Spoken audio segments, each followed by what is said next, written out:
Lelo toponi tobetela yo histoire ya Suzanne tozu yango et pas ya ba consort na biso quelque part to lingi to yango awa pona yo oyoka histoire ya Suzanne e kosunga yo na vie na yo mobimba ba mama to ba jeune mama ba fi oyo bazalaka aboti mwana ake kosundola ye abwaki ye e pas ya ba koko abwaki ye sa alandela évolution ya mwana wana yeba ki ba conséquences ezalaka surtout bana basi tala Suzanne a bandaki bongo ko coucher na mobali ya mama na bango na compte ya vengeance alingi a venger mama na bango ndenge mama tango abotaki ye akendaki ko sundola ye ko tika ye epai ya grand-mère na bango azwaki vraiment affection ya mama te pesi kanda tango aselisi ya diplôme d'état ayesika aboye na ville epai ya mama zalaki pona ye vengeance zalaki abima bongo na mobali ya mama na ye moko a expliquer awa yango bokolanda lelo.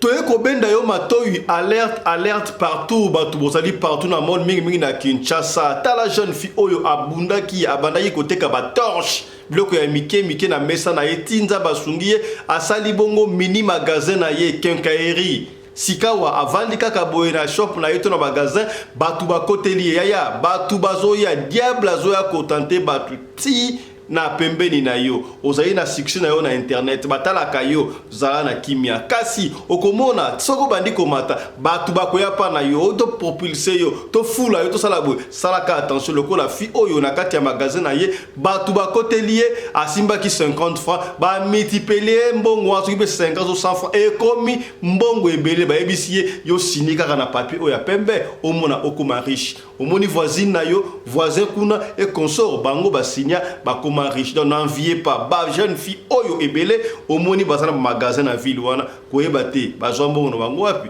ete ya tozo pende yo fille oyo yemoko a témoigner mina ngande selinga ke na sani nazala ona zele lo mwa muki o en tout cas za féliciter mais bongi to fula yo pona mona opende oza mayele oza na avenir bo fulanga ndeni o biso to supervisa ka route onyoso ozo mona ba maison zo mona ebele ba bima e pa na biso ba bima e pa na bino na ndenge pona otika ka comprendre te oyo ndo za olingi to bandoke ba Dubai bandoke ba Turquie banozonga ba mona poko komi na mbongo ne baninga mususu ba ofulama omone ti maison wana biso bato fula omoni maison za ngamu na wana biso bato binisi ye mikolo moninga zo pela moto ba client eza biso parce que comme peut benda bula te ke mutu yoka ba masolo ba nde ko esa ngani zo to malili o abusiko album na yazaki na ngaba ntiko da kisanga omoni mutu ndenga zalaka omoni aka komena biso ndenga komi omoni mutu aka zalaka omoni aka komena biso ndenga zalaki ala singa album abate bele ba kodina mutu moko na yebi ya quartier na biso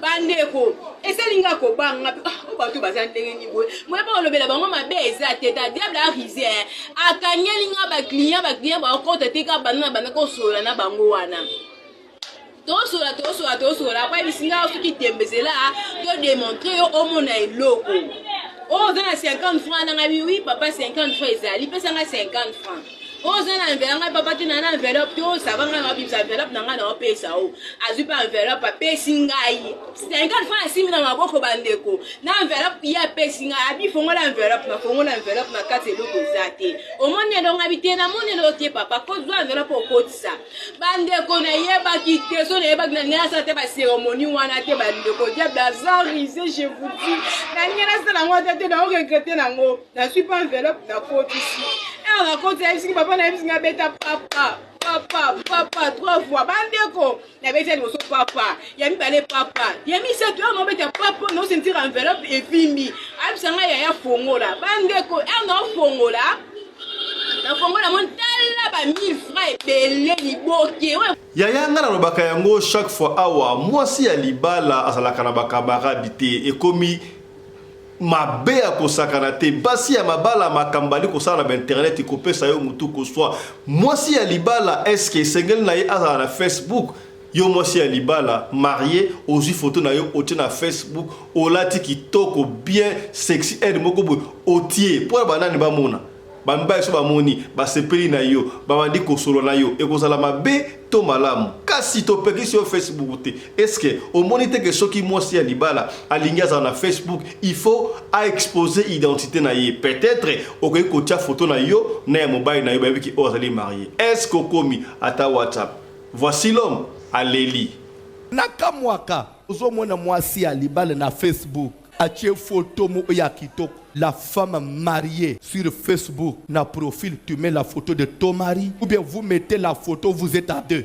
Tu ne peux pas paraître seul. Si une femme paraît seule sur Facebook, c'est une femme suspecte. La femme ne peut pas être sur les réseaux sociaux sans l'accord de son mari. Batu mingi batretaka ba musicien o bengaka ya mokili o ba sepelisaka biso moko kasi maloba o balobaka banzambo na bango mususu zalaka na inspiration itsengaka batu pe bayekola vie ndenge ezalaka me banzembo mususu o tolobaka ya musique chrétienne okotala pe na kati oyoki ata eloko malonga te me ya mokili tomona banzembo ebele tala par exemple d'ailleurs toyamba frère Johnny awa alobi alingaka koyeko banzembo ya redi po epesaka ba inspiration ngana bakisa kutu na ya bendo son pesa kademo kasi tala pasteur oyo na église na ye na Lubumbashi azali koyemba nzembu ya fere vita imana atie yango na Swahili kitoko vita imana zakala ba conseil basi yo basotaka ba miri andako pasteur abongole yango na Swahili ayembi yango na église mabeto malamu Melekimona unanisumbua na nilitasira ila siku ninapita mkati yenu wakati ya kateba naanza kunisema maneno eti nabii tena anapita mumanaenda kutafuta emiliki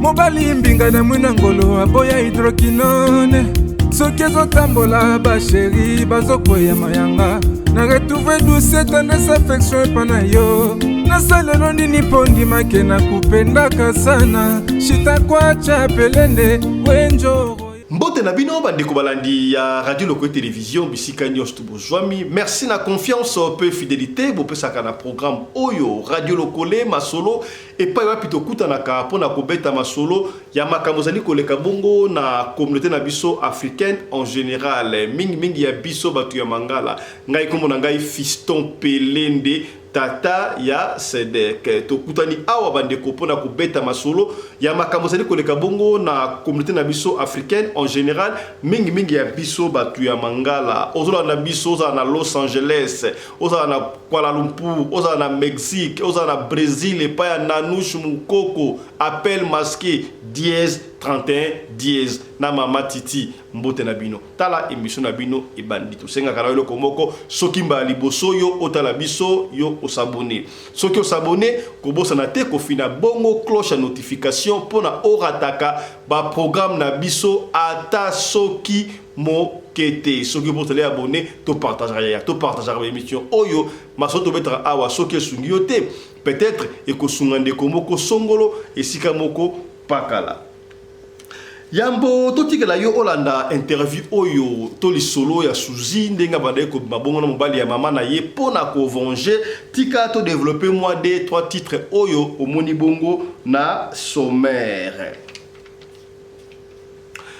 Tout ça l'attention ba fille na Kinshasa en particulier généralement en Afrique mobimbato esika opo ozolanda biso ozomona ba fille ebele ba komi ko rouler carrosse na Kinshasa na Yaoundé na Brazzaville. D'ailleurs, je profite pour vous signaler nos frères voisins Congo-Brazzaville. Voilà, nous sommes de retour. Ne surveillez plus le fleuve. On va surveiller les fleuves ensemble. Mais maintenant, nous devons surveiller Goma. Goma est en danger. Voisins et nous-mêmes, tournez nos yeux vers Goma. On doit surveiller Goma. Voilà. jeune fille on a magasin na ya vandaki abandaki vie na normal abandaki côté kana ba torche na mesa na biloko ya mike na mayele na nzamba sungi akoli akomi na moi mini magasin na ye mini boutique asali bongo quincaillerie na ye et pas ya pi abandaki ko vivre tant quincaillerie bandi ko mata amoni kaka bato ba ye pana ba koti mibali na mwasi ba koti e konso voilà to e ko sunga yo to mono zo évoluer bien to lento propulser au comme sous grand on a 50 francs wana o 50 francs yango so 100 francs tiens on a enveloppe ou enveloppe to pe cho enveloppe tambo ngwa enveloppe beto aboko 3 fois abeti pam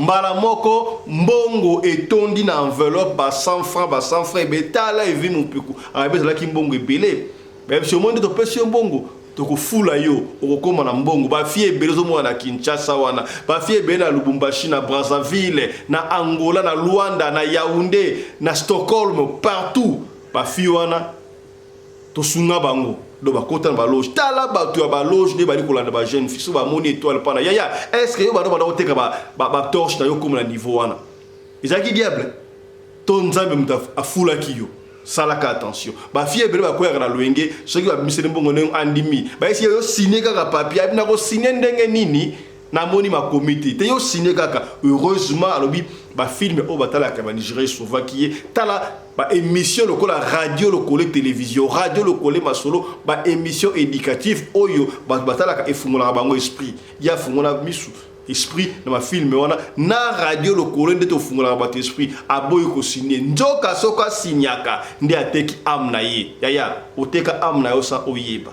yeba ka yango te yo kantaka diable apesa ka pamba apesi yo alboko oyo abomtanga obimisa boyo albaka yango chaque fois awa opesi mankambu ozima kambu fi oyo yemoko a témoigner pour abiki na koteka molimo na ye landa ye.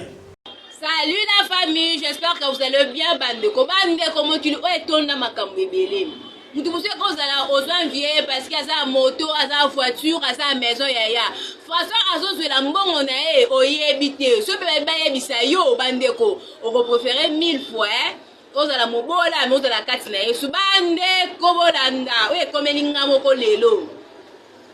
Na fin na ngaka na maison na ngai yonte kana ngai père yonte kana yonte et yo pour arriver comme melinga ba 11h na mona kaka deux messieurs na madame moko ba koti bien vêtis je vous dis ozo la ba mata likanisa mabete herbe ba koti na bio ya bonjour on appelle si bonjour parce que toi la superviseur il y a l'état ba gens l'état de ko contrôler ba biloko à l'état so en ordre. Après papa problème te prenez place o te oza gentil nga bien merci papa likambote le quoi c'est que na nga ordre bande ko na su mikanda na nga na la kisi. On dit les mikanda oza na en ordre ce qu'on doit la biloko o expiré o ebeba yo te ke la rabat poto kanga ngabi ah papa biloko kenkeleri penza ebeba kana ngote kenkeleri ko sa te 10 ans mezaka wana eza bien ebeba raté o ça va problème te yo maison awa o futaka combien wana so na ba so ngana na mura no yeba pata te maison awa o futaka combien poto ke ko yebisa ngo na l'état o te nga maison ana futaka autant. Et bon, ce qu'on est à fond, est-ce qu'il y a une maison dans la papa et sa maison dans la maison, ça vous a félicité, fond à cause de combien, est-ce que papa fond à cause de la paix autant, dans la qui blâme bagatelle l'autre. Oh, est-ce que sa maison, ou sa maison à yon, papa et sa maison dans la ce qu'on gagne mon pied les mots gagner à combien, ah. Si on a gagné mon pied les mois, en tout cas, je gagne $350 ou soit 300 personnes qui aiment moi, les gagne bien. Oh bon, ça va. Moi, je suis tombé matin que maison oh essaye yo faut la ah mais papa mon moni qui a mikanda isa kombo na nga sengo. Maison essaye ngai oh zo kimbo mwana wa bise ka mobile mutapesa ki on ah papa te mobile te mutapesa nga bana nga côté ka ba torche na nga la mesa na ba fantasy. Économie na nga le salinga ke na sali na za on a zele le mois muki oh en tout cas ça féliciter mais bongi to fula yo pour na mo opene oza mayele oza na avenir nga ah bo fula nga ndeni.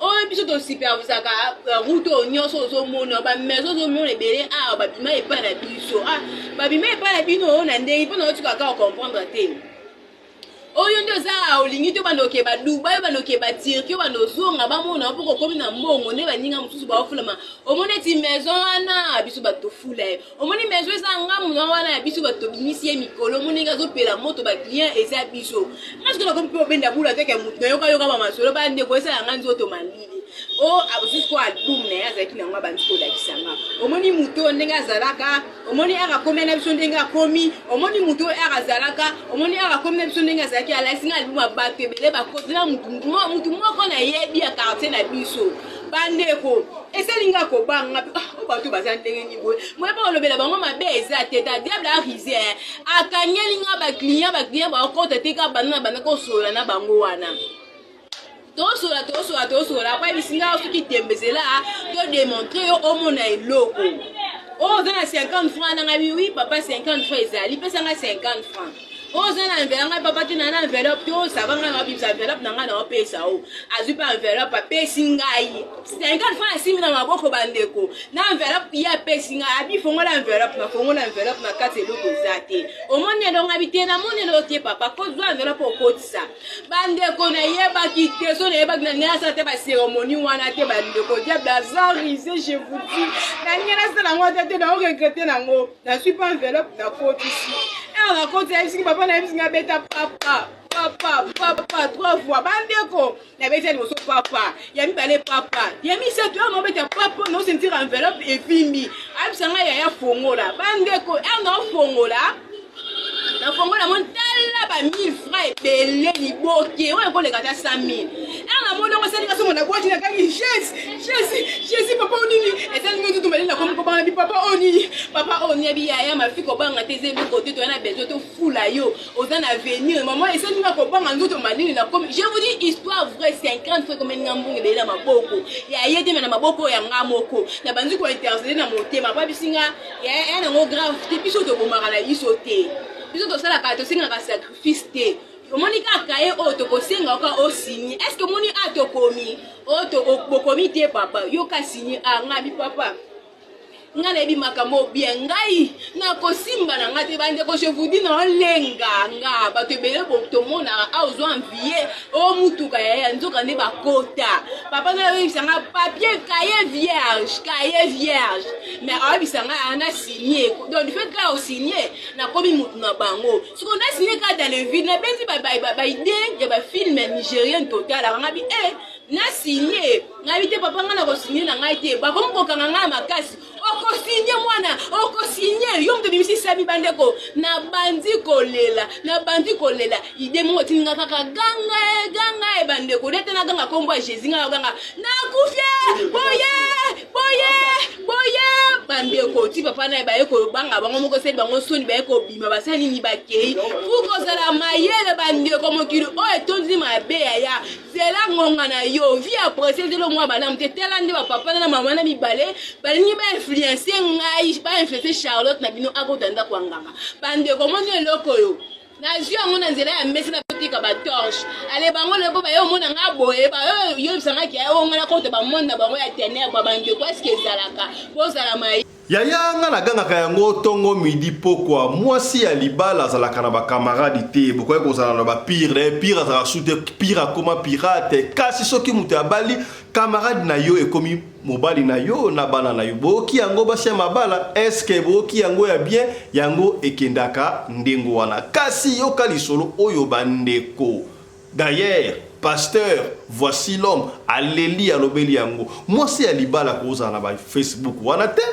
Facebook eza esika oyo bato bayaka kopresente bosoto na bango mwasi ya libala akozala na ba TikTok biloko te oui c'est vrai topekisi yango te kasi olingi ozala influenceur to influenceuse na YouTube na quelque chose na ba TikTok na monsieur Zarani Instagram et consort sala yango avec respect yeba kozali mwasi ya libala yo mwasi ya libala oza photo na yo te profil na yo na WhatsApp na surtout na fait WhatsApp encore on comprend parce que pas mon affaire la ami na yo puis numéro mais na Facebook soki mutala bina otaki komona photo na yo ndengo lataki ndengo mai kitoko atie wana otewa pona ni atala ba célibataire mibali misusu to banani oh to pekisi yo Facebook te soko lingoza na Facebook plutôt tchaka ta photo ya yona mobali na yo pour opesa identité na ba que femme mariée ataba ba qui parle somme de femme mariée mais opesi quand même identité na yo yo ka voici l'homme ndenge ate yango ndeko moka benga biso papa fisto yo olobela ka voici l'homme makama malamu ebele po nini biso za ndengwa soki mutaluma makitoko to lakisaka yango na misu ya bato to finga ka lukau awa asalaka mekato na yo akolakisa mutu tangu lukau ase rattraper sikabu vive le Congo, asali totika génocide.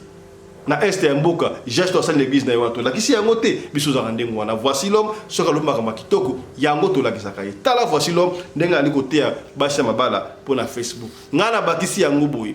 Oza mwasi ya libala, yo na YouTube, musala na yo kofinga ka batu, koswana ka makambo ezanga tina, ozo bosana, ozo di tu es jeune fille, jeune mère, mais lobby, bala na ba kokola ya basi, ya mibala ba kokola. Tango mobala kolinga bala bango. Arobani yo bala mwana ya mama wana ko afinga ka batu na internet, oboy, o BBC background, identité, non seulement ya yo moko, ya famille na yo na ya mwana, okotulisa mwana pamba po ofinga ka batu YouTube. Est-ce que moi ezate yo sala ka émission sa ko finga lokola mwasi ya libala la kisa batu ndenge balamba ka pondu la kisa batu ndenge mwasi ya libala ko se comporter la kisa batu vie sociale ndenge zalaka bakota la te bakota na bango keba po voici l'homme aleli nakamwaka ozomona mwasi ya libala na Facebook achie photo mo ya kitoko la femme mariée sur Facebook na profil tu mets la photo de ton mari ou bien vous mettez la photo vous êtes à deux.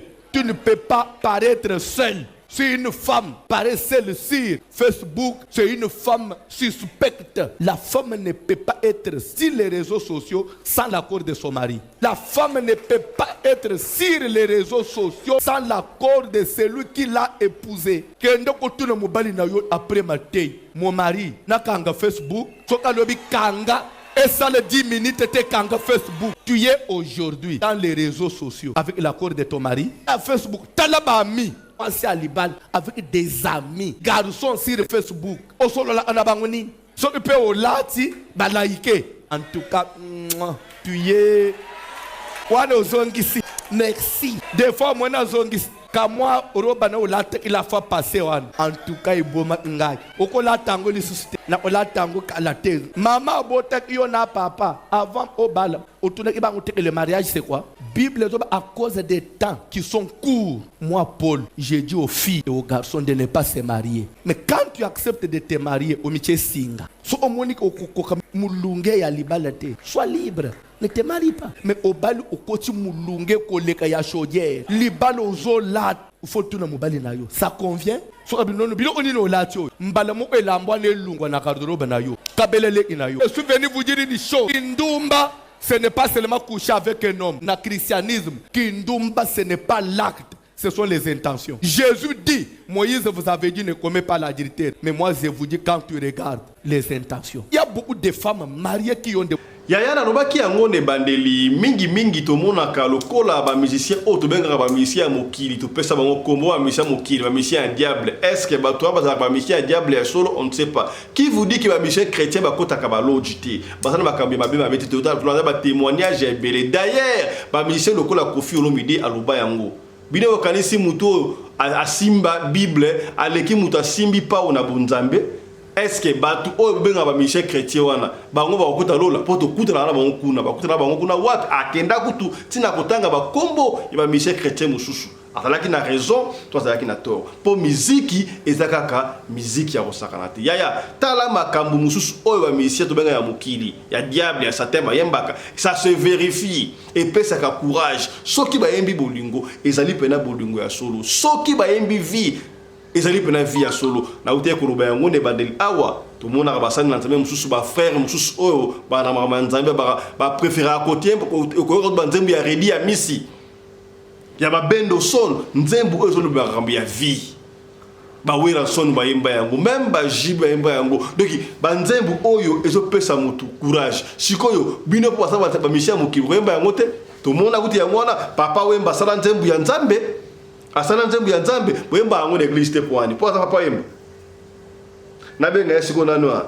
watana beritier auto ko sala nzembu ya nzambe awa boko beto na église te po ata nini ata misha mokili yaya on va pas se voiler la face de makambo susu tala pasteur oyo a interprété nzembu ya faire vita imana na église na Lubumbashi kitoko to mabe nzembu ya vita imana boyebinde ezalaka chansi mama komi bipale boye okomi enzombo boye na simbi batouche potenga na lingaka yo mingi na komi obeta ndengo wana mosa basota ka ba miranda pasteur ayembi yango na église na ye a s'inspirer na nzembo wana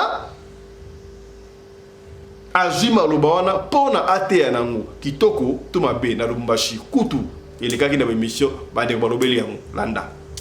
Une chanson de Ferregola qui inspire même les pasteurs, parlons-en. Voilà, une chanson de Ferregola, Vita Imana, inspire même les pasteurs. C'est comme ça que, avant qu'on parle du pasteur, qu'on écoute d'abord ce que Ferré est en train de chanter, et puis on va prendre le pasteur, ce qu'il a fait, puisque le pasteur lui a traduit seulement de Lingala en Kiswahili. On écoute d'abord Ferré, et puis on prendra le pasteur par la suite.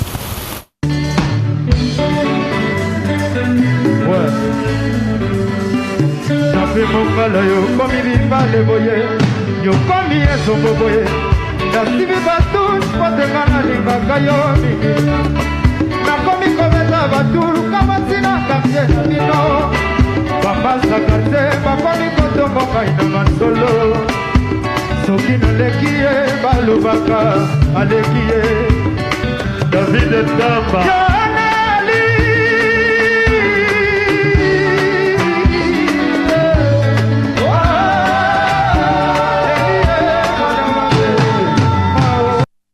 Écoutons maintenant ce que ce pasteur aussi est en train de chanter dans son église.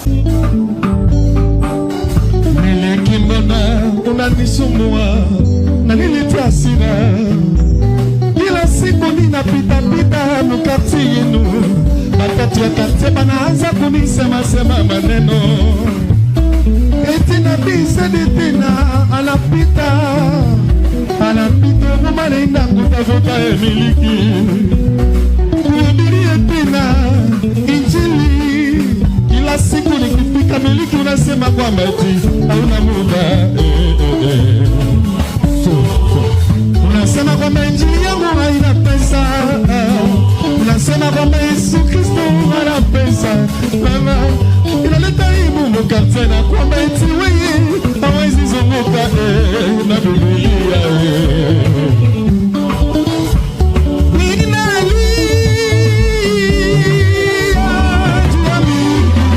Sika boye tokobetela yo to tolanda biso na bino ensemble lisolo ya Suzanne. Suzanne lelo a commis jeune fille, Suzanne a kei ko se venger to akanisa ki ko coucher na mobali ya mama na bango ezali vengeance pour na ye. Elle moko avant ko sala makambo esengaka na yo ko réfléchir plusieurs fois. Na sengi na ba jeune fille boko te ya soko na jeune fille na yo atala ka lokolete tindela lien oyo atala a comprendre parce que na esa rabino chaque fois papa fiston oyo kote la baya mbali to baya mbali ba na problème ngité baya mbali ba na problème ngité za baya bas ni ba na problème maman ozali jeune fille na ki jeune fille na yo na par erreur bitambola tambola mabe ko kota okozwa zemie consommer yeba ndenge ya ko garder mwana na yo yeba ndenge ya ko zala mwana yo to koma te lokola ko na officiel lokola to mona na pays ming anglophone ba nebele bazana ba famille ba kolaka kaka na ba mama na ba papa zala na neni on va pas encourager ça. Papa fiston, yo bonga ba femme seule, femme seule à moins que nzaba pesa libala te mais yo ko boma libala pour que comme femme seule ndenge nini. À moins que tu peux être single mother au boti par erreur ba âge ba 16 17 18 kuna au solo ka moyen. Kasi to ko boti wana au comme déjà mère femme. Yeba ndenge ko prendre en charge bana to mwana oyo ya yo moko. Tala mama oyo asundola ki Suzanne tanga beauté et surtout maman ngozala ki ngebu maman ngozala ki jeune fille tanga beauté aji mwana aketika pa maman na maman pa koko mwana akoli pa koko na village entre ta maman koto na ville a osala ba vie na ye ko sarate bisengo mwana affection ya ki mama ezala kité epesi ye kanda tant mwana koli et sur les côtés na kati tant comme une jeune fille abandi ko sa domination wala pe diable a profitaka a kotisi esprit ya domination comme na ba jeune fille mususu ya linga ko dominer mibali a monde ki tellement kitoko ba bolanda landa ye abandi ko sala ba buzoba azwa o mabe asala atu cha watu mitu tant ba bunda pona ye azomona yango esengo nzoka esprit impudique ko na kati na ye tant jeune fille o Suzanne a silisi diplôme d'état a ju diplôme d'état na ye koko abengi mwana na ya komi mama de mama ya koko ba Suzanne abengi mama ya Suzanne mwana asisi diplôme d'état awa na mboka il faut ya siko na ville aya kotanga et la maman était déjà mariée elle était obligée ya koza Suzanne aya na siko tango Suzanne aye na ndako ya mama bango na ville et pas ya mobali papa na bango ya maman na bango pardon sikoyo chaque fois que maman na okende musala Suzanne na vengeance wana binga il faut na venger makambu oyo abandi kosala ba geste oya bala muté ko bana isume na akota salle de bain mi police sokola bana isume ndengo tanga bike bobala maman na bango azali wana de osala makambu ndengo na ti ba kweyaki na ekobe komaki habitude au fil du temps ayeko comprendre que ezalaki erreur tango yebisi mama na bango mama yebaki mama salaki nini mama akufi to akufi te abeli semi AVC AVC ya marque na marque joka semi AVC pezalaka na yoka papa okufai na Johannesburg na Mpumalanga na Fritz au AVC ya kati AVC isa ba marque boye bisto bega ya libanda mama sali AVC siko AVC o mama sali ezali faute ya nani ya yemoko mama to ya erreur ya mwana erreur e wuti wapi na likolo ba mingi te moi synthèse ça moi synthèse ya l'histoire ya Suzanne Landa Suzanne jeune fille oyo ndenge ba yambaki ye et pas ya concert na biso na émission na ye c'est en français et d'ailleurs c'est tout le monde qui comprend le français mais so comprendre en français na pêche moi histoire muke to la na biso na bino ensemble audio ya Suzanne ndenga expliquer histoire à vie peut-être yopé au sein de histoire à vie wana ya ceux qui une jeune fille na yo ata butu papa na bango tanani bana balata kama lamu na ndaku surtout banda ko zelaka bozana ba locataire na kati talaka veyaka na biema ya bana na yo est-ce comprendre moi na ninga bima talaka biema mwana na yo ba jeune fille bikoba ikola ta sexy et konso mais okola ta na o sexy mais na ndenge ya bien ya ko tuka bitema ya batuté est-ce que okomi c'est que bien toute la histoire ya Bintu ba écouter les awa puis ça écouter aussi histoire oyo ensemble na bino ya Bintu voilà pendant qu'il y a besoin de écouter voilà botolanda histoire oyo ya Bintu na pardon histoire ya Suzanne voilà qui a été reçue par notre consort Bintu et là qui na Bintu Talk Show suivez et puis on se retrouve juste après Tolanda. Alors déjà, je m'appelle Suzanne, j'ai 22 ans. Je n'ai pas grandi avec ma mère, j'ai vécu au village chez ma grand-mère. Pourquoi? Parce que ma mère m'a accouchée très tôt. Ma mère m'a accouchée à l'âge de 17 ans et elle m'a eu avec un homme qui était juste de passage dans la région. Je ne l'ai jamais connu. D'après ce qu'on m'a dit, c'était un minier. C'est tout ce que je sais de mon père. Quand ma mère m'a accouchée, elle a dû aller s'installer en ville chez la sœur de sa mère. Moi, j'ai dû rester au village parce que ma grand-mère estimait qu'il fallait qu'elle me donne une bonne éducation et parallèlement, il fallait laisser ma mère continuer ses études. D'accord. Donc, moi, j'ai vécu une belle enfance. Ma grand-mère était commerçante. Étant petite, j'étais à peu près comme la princesse du village. Tout le monde était aux petits soins. Tout le monde m'aimait dans le village. Mais pourquoi? En particulier? Je suppose qu'il y avait d'autres enfants. Oui, effectivement. Mais pourquoi toi? Il me trouvait, d'après ce que les gens disaient dans le village, on me trouvait très belle, très mignonne. Très belle. Merci. Et ma grand-mère c'était une femme, elle avait un grand cœur. Du coup, elle s'entendait avec tout le monde dans le village. Elle aimait, tout le monde l'aimait. Du coup, moi aussi, on m'aimait au village. Tu en as bénéficié, quoi? Oui, beaucoup. Avec le temps, j'ai remarqué que j'avais un certain pouvoir sur les hommes. Ils me désiraient tous, des plus jeunes aux plus vieux, tous me désiraient. Alors, un jour, j'ai décidé d'essayer quelque chose. On avait un voisin. J'ai décidé de l'envoyer voler l'argent de la quête à l'église. Mais pourquoi? Venir me donner. D'accord. Et il a fait. Il a fait. Alors, pour le récompenser, entre guillemets, je l'ai laissé toucher un peu mes seins. J'ai vu que ça l'excitait. Il était en transe. Alors, c'était devenu... J'avais besoin. C'était devenu un besoin pour moi d'avoir tous les hommes à ma merci. Mais pourquoi la quête forcément? Tu ne peux pas l'envoyer même voler à la boutique. Pourquoi la quête nécessairement de Parce que l'église? pour que quelqu'un aille même à l'église et se comporter bizarrement, c'est déjà terrible. Alors j'ai pensé que voler l'argent de la quête, ça allait être pour moi une expression du pouvoir, de ce pouvoir-là que j'avais sur les hommes. Je D'accord. voulais tester. Ok. Ma mère, elle venait une fois de temps en temps à la maison.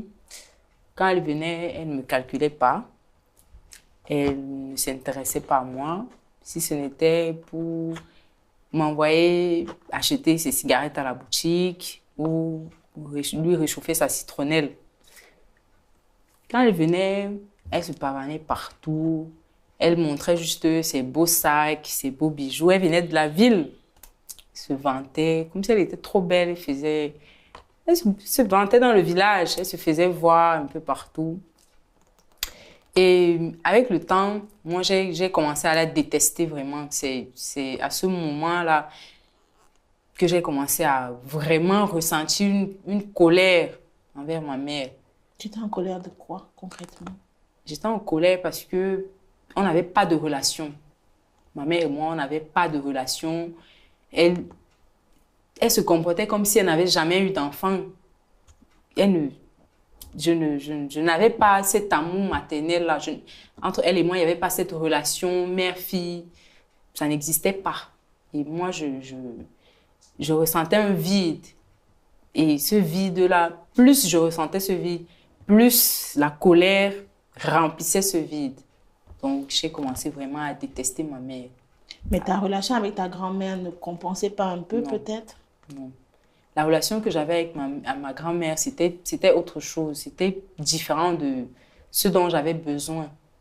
Oui, j'avais besoin de ma mère. Je comprends.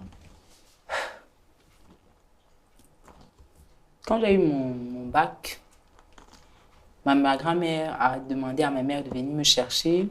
Elle estimait qu'il fallait que j'aille en ville pour continuer mes études après mon bac. Du coup, je me suis installée chez ma mère. Elle avait refait sa vie. Elle s'était mariée avec un homme qui avait un poste haut placé. Elle avait 2 enfants avec le monsieur. J'aimais beaucoup mes petits frères. Je les adorais. Mais quand je voyais la façon dont elle prenait soin d'eux, cela faisait monter une rage folle en moi. Je ne sais pas pourquoi, mais chaque fois que je les observais, comment elle faisait avec les enfants, comment elle les amenait à l'école, comment elle prenait soin d'eux, elle leur faisait à manger, moi, ça me mettait en colère. Tu voyais ce que tu n'avais pas eu, en fait. Effectivement. En tout cas, venant d'elle. Oui, Je suppose que tu l'avais eu de ta grand-mère. Oui, mais j'aurais aimé que ce soit ma mère. À plusieurs reprises, j'avais remarqué le regard de mon beau-père sur moi.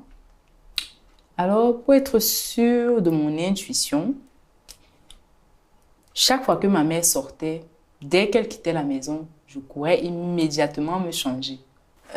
J'allais par exemple me mouiller le corps et porter juste un pagne sans me sécher. Ou alors je vais sortir, prendre un t-shirt que j'ai oublié au salon sur le canapé en cachant mes seins uniquement avec mon bras. Et j'ai remarqué que mon beau-père aimait ça. Puisque généralement, je le faisais quand ma mère n'était pas là. Justement, je le faisais quand elle n'était pas là, justement pour qu'il se libère, qu'il réagisse, qu'il soit libre de ses réactions, de ses agissements. Et en faisant ça, petit à petit, je l'ai poussé à bout. Donc, clairement, c'est un jeu de séduction qui s'installe entre vous. Oui, effectivement. Et un jour, un beau jour, alors que je sortais de la douche, je savais bien que mon beau-père était au salon. Je suis sortie de la douche et au lieu d'aller directement dans ma chambre, m'habiller, je suis sortie, je suis passée par le salon. Je suis allée à la cuisine. J'ai vu que mon beau-père me suivait. Tu étais nue? Non, j'avais ma serviette. J'avais juste ta serviette? La serviette, oui. D'accord. J'ai vu que mon beau-père me suivait. Alors, j'ai fait semblant de lâcher un verre que j'avais en main et j'ai lâché ma serviette en même temps. Ah, mais tu tournes les films, hein? Oui, parce que je voulais le pousser à bout. Je voulais que ça vienne de lui, en fait. D'accord. Alors, j'ai lâché la serviette. Il est venu vers moi. Il a ramassé la serviette. Je me suis retournée, comme si je ne savais pas qu'il était là. Genre, ah, mais qui est là? Et là, je me retourne et je tombe sur lui. Vous allez me tuer dans l'émission. Ah, mais qui est là? À ton avis? Et au lieu de me tendre la serviette, il m'a tiré contre lui. On s'est embrassé longuement. Mais comme nous n'étions pas chez nous, nous étions chez ma mère, on a entendu les enfants rentrer de l'école, on a entendu des bruits. Mais lui-même, c'est pas le chez lui. C'est le chez lui. Ce n'était pas le chez moi. D'accord. Les enfants sont arrivés et j'ai vite remis ma serviette et j'ai couru dans la chambre. Il allait accueillir les enfants qui revenaient de l'école et moi, je suis retournée dans ma chambre m'habiller. Avec le temps, c'est devenu plus intime. Donc, clairement, vous avez commencé à coucher ensemble? Oui, sur le lit conjugal. Ah, aussi sur le lit conjugal? On le faisait même très régulièrement sur le lit conjugal. C'est ce que je demandais et c'est ce qu'on faisait. C'est-à-dire, chaque fois que ma mère n'était pas à la maison, j'allais dans la chambre. À un moment, il a arrêté même. Il est devenu de moins en moins constant au boulot parce qu'on passait toutes nos journées à la maison à faire des choses bizarres dans la chambre conjugale. Et toi-même, tu ne fréquentais pas? Hein? Je fréquentais souvent. C'est-à-dire que j'étais tellement emportée par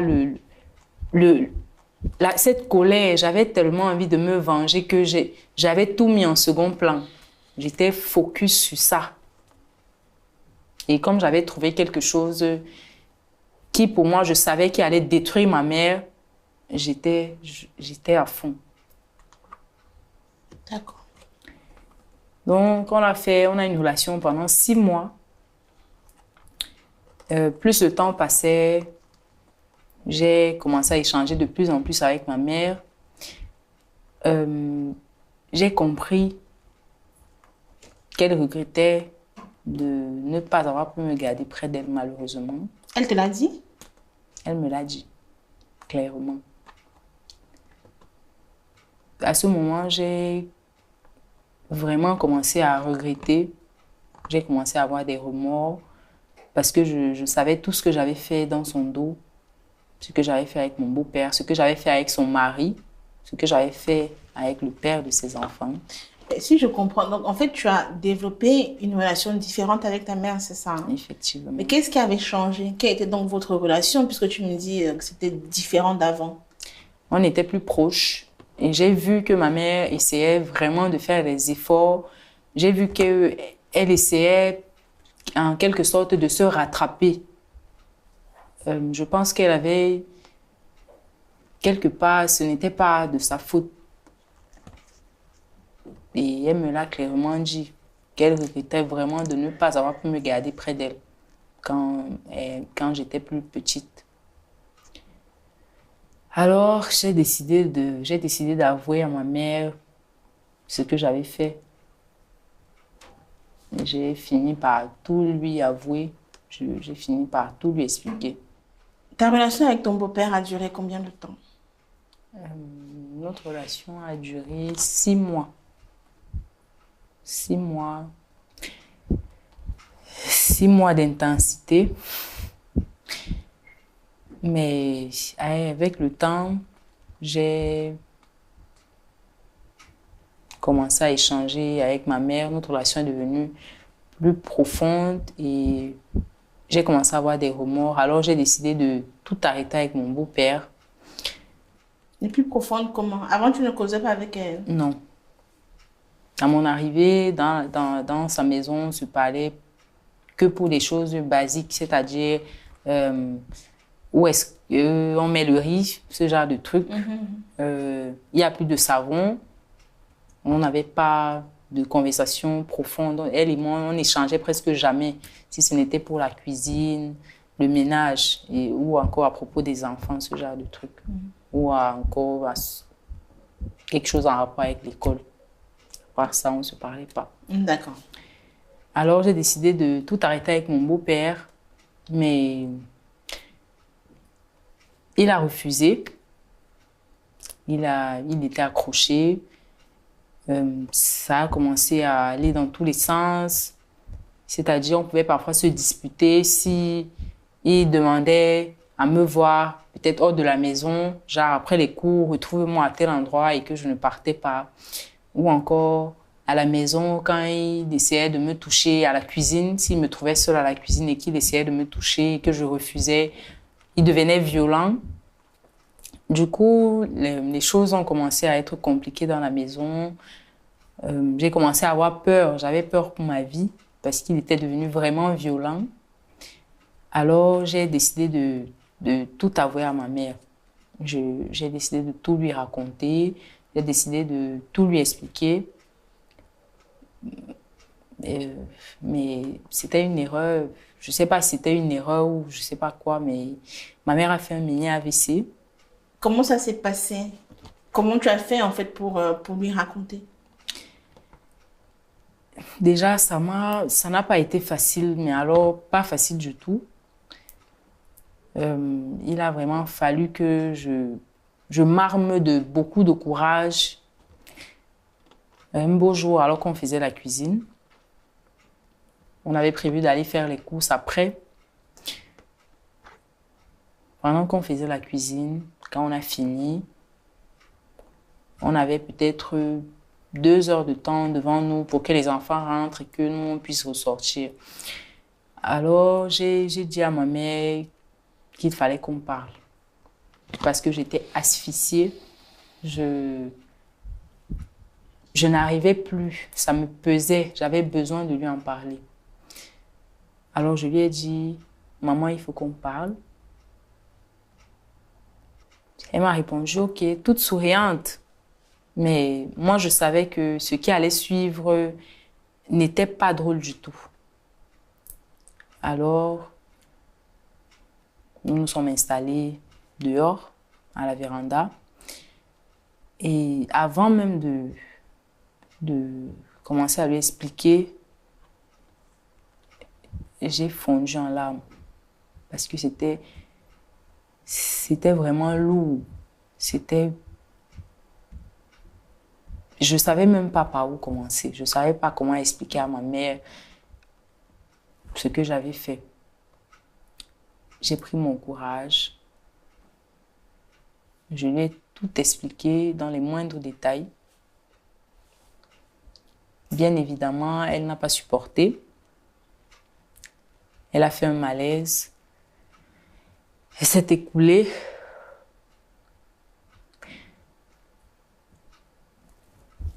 Je me suis débrouillée pour l'amener à l'hôpital. Et quand elle s'est remise,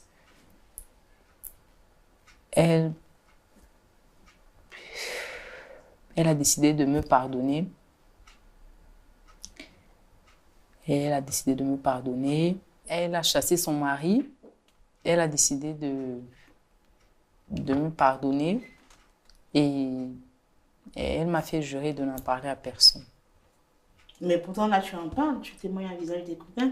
Oui, je le fais parce que je pense que c'est une situation... Je pense que je ne suis peut-être pas la seule fille à me retrouver dans cette situation et j'avais besoin d'en parler. J'avais besoin que le monde entier le sache au cas où si une autre fille de ma génération se trouve dans la même situation, au lieu de se retrouver à faire des bêtises, il est préférable qu'elle en parle avec sa mère ou son père ou n'importe qui.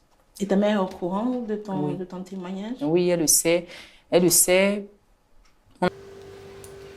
Voilà.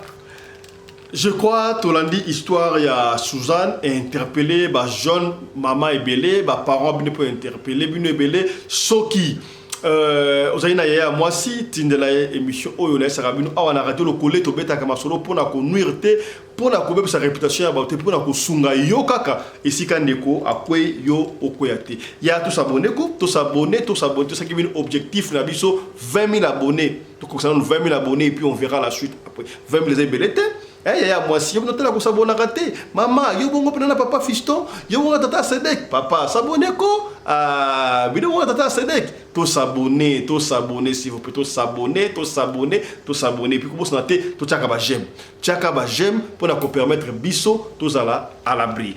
Merci na Michael Josh sponsor officiel ya chaîne oyo. Merci na équipe qui nous a tenu compagnie, Lelo Moniwana, na réalisation, ezali Debo Siboyi Bango Bango Malamu, Chris Larise Pelende qui est toujours accompagné, il y a Winnie Larise Pelende, na régie, tozalaka Claudine Larise Pelende, la fille à papa très intelligente, et Nyoso Touana Boebi ezalaka sous la coordination. Il y a Mamari Naoumbi Larise Pelende, la femme à la taille d'une tige spaghetti, ni courbure, ni virage. Mbotenayo, Patricia Isake Mutombo, il y a docteur Mutombo na Lubumbashi Wantanshi. Vous comprenez? C'est que bien. Allez, portez-vous bien, santé de fer à tous. Chap chap et tchara.